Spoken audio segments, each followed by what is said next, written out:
po sa inyong lahat. Andito po tayo sa Mount Tabor. At kasama po natin si Tita Jane. Ito po ay Formation Center. Yan.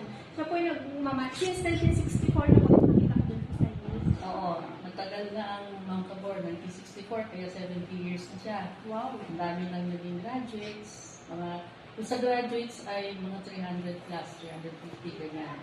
Pero sa mga dumaan ay siguro mahigit na 2,000 na.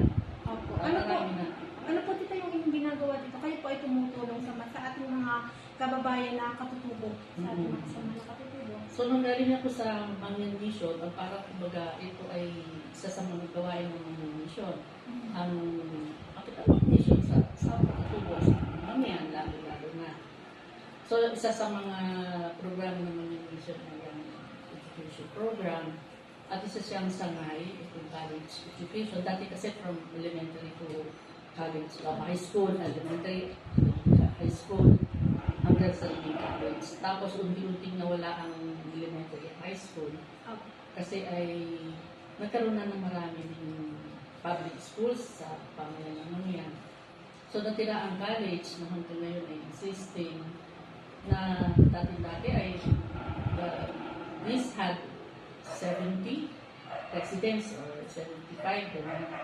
Pero ngayon ay 31, umuunti at sana sa mga darating ng taon, umuunti pa dahil ang aming pangarap ay community development at family siya bago ang family, ang family.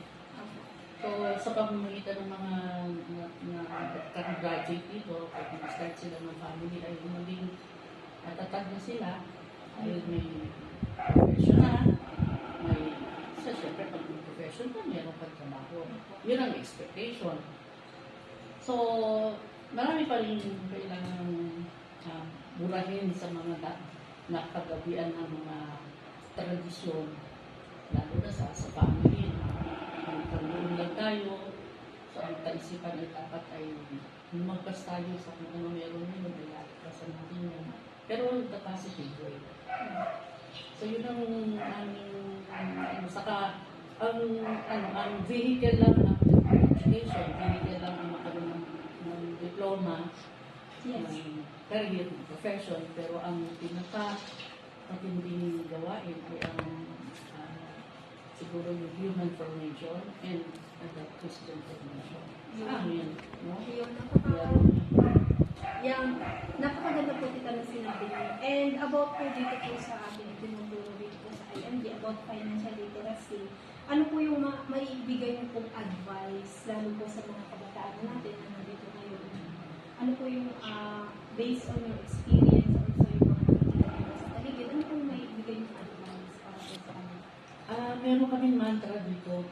Ang at least yung in-invite ko sa kanila na yung sapat na kung meron pa pangangailangan ay pagsumika pang abutin at ang pag naabot yun ay sapat lang. Yung sapat ay tama na.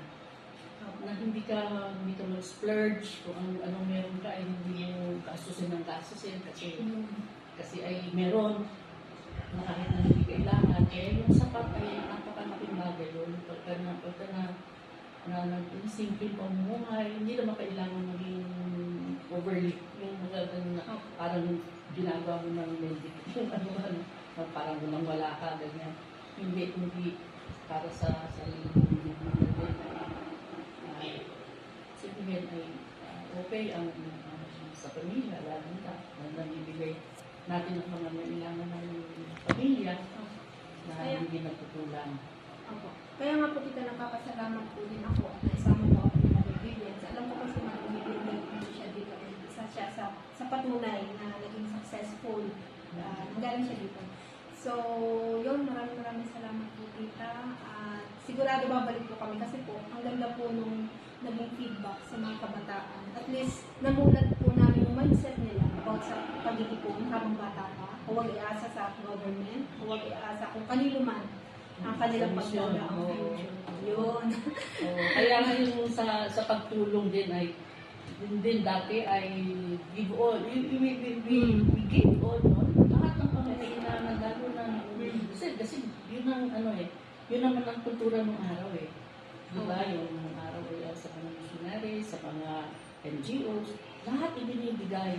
Pero hindi pala maganda yun. Ang mas maganda is pagka may kakayanan na hindi mo babawasan. Para sila naman yung kakaya dun sa Yes. kakaya. Yes. nila. Yung self-sufficient. Kasi kung minsan, sila ay naabuso. Kumbaga, ang government ay minsan inaabuso. Kasi nga po, nakakahingi, nakakapagbigay ang government. Pero hindi po dapat pala ganun. Meron pong mga company na nagtuturo at tumutulong para po mapaghandaan. Bata pa lang sila mapaghandaan. So, tita, maraming salamat po sa tayo. At babalik po kami para po sa loob ng Salamat din sa mga ginagawa ninyo. No? At Opo. least nakaka-compliment po sa amin.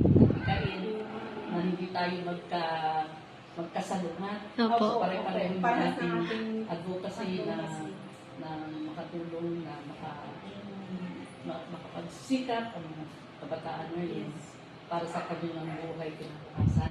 Thank you. Thank- Bye-bye.